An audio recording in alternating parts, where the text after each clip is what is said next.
Of survival after falling down a 100-foot ravine. The rescue operation took more than 2.5 hours. George Smith had been walking near Stickle Gill at Great Langdale in the Lake District. He lost his balance and fell backwards head over heels. Mike Liggins has been to meet him at his home in Kirby Cane on the border between Norfolk and Suffolk. Back home with his girlfriend Becky, George Smith is trying to figure out how he's still alive. Last Friday, George was walking with friends in the Cambrian Hills when a boulder he grabbed gave way. George fell 100 feet head first.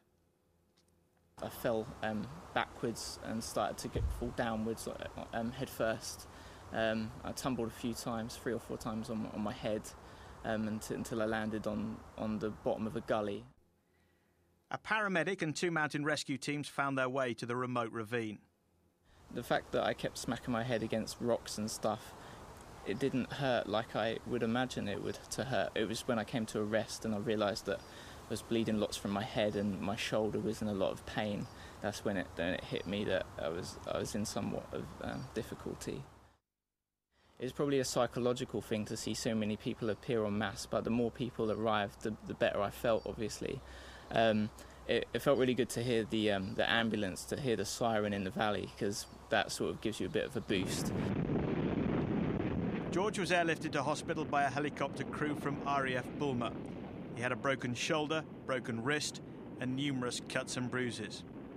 His girlfriend, Becky, watched the rescue from afar, not knowing it was George who'd been injured.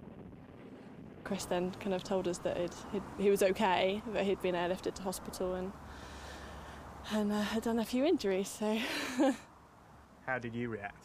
I burst into tears and kind of fell on my friend. So it wasn't that fun. George Smith is going to university soon to study medicine. He also wants to raise money for the mountain rescue teams, which helped save his life. Mike Liggins, BBC Look East, Norfolk. The inquest into the death of an MOD explosives expert has been told the blast which killed him was foreseeable. Terry Jupp died in August 2002 following an explosion at Shoebury military range in Essex. Terry Jupp died 8 years ago today. This morning at his inquest, a minute's silence was held in his memory. He was fatally injured in a blast at the military range at Shoebury in August 2002. He'd been part of top-secret Anglo-American tests on homemade bombs that could be used in terrorism. Today, evidence from an American explosives engineer, identified only as Witness G, was read out. In a statement, he questioned the wisdom of the trials that day, which involved mixing 3 unnamed chemicals. In it, the witness explained how he worked for an organisation X, based in Denver, Colorado. He explained how a decision had been made that day to work on smaller scale charges, a wish list of experiments. He said, "I was uncomfortable that tests were carried out on mixtures not subject to small scale tests." He said, "This accident was foreseeable." Earlier this week, an American expert in counter-terrorism accused the MOD of negligence over Terry Jupp's death. The man who was in charge the day he was fatally injured is due to give evidence at the inquest next week. Richard Daniel, BBC Look East, Southend. Well, all this week on Look East, we've been looking at the technology industry and how important it is to this region. What's become known as Silicon Fen, the area around Cambridge, could bring £57 billion and 154,000 jobs over the next 10 years. But as Wasim Mirza reports, there may not be so many opportunities in the future.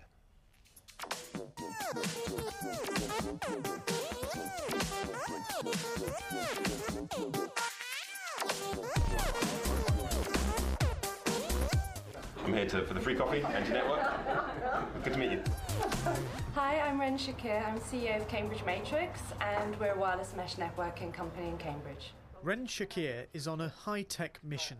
She's at a networking event for startups like hers to find new sources of money. For years, she's been working on a new form of wireless internet. She's convinced her technology could change our lives. Matrix is the next big step of the internet as far as we're concerned. Basically, it connects where you are physically with your experience of the web. Social networking is held artificially static by the level of technology. Matrix technology supports applications that link a person to their location, which changes that. How much do you think you need to be able to do all that? I think we need about £1 million.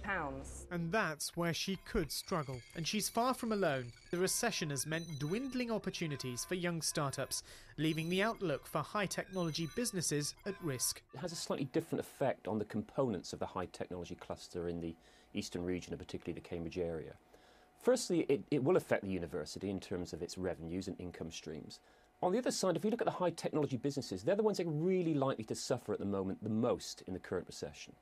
It's very difficult for them to get financed now because of the economic and financial crisis. But it's not all doom and gloom. Multinational companies like Microsoft, which has announced a recent expansion of its base in Cambridge, means the future could be more promising. Well, I think Microsoft's role in Cambridge has been important from the start and has probably increased in importance as we've increased in size here. I think there is opportunities for growth in spite of the recession here because of exactly the way that the intellectual property that comes out of a place like Microsoft Research can fuel the local software economy and help startups get going and help ideas get generated for new startups. Rend is still waiting for a breakthrough to take her idea to the next level. It's very difficult. Times are really tough.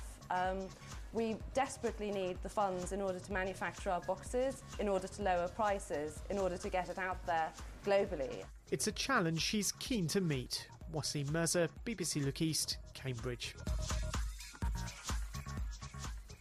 Well, still to come in Look East, we're live in Chelmsford. We're up to 100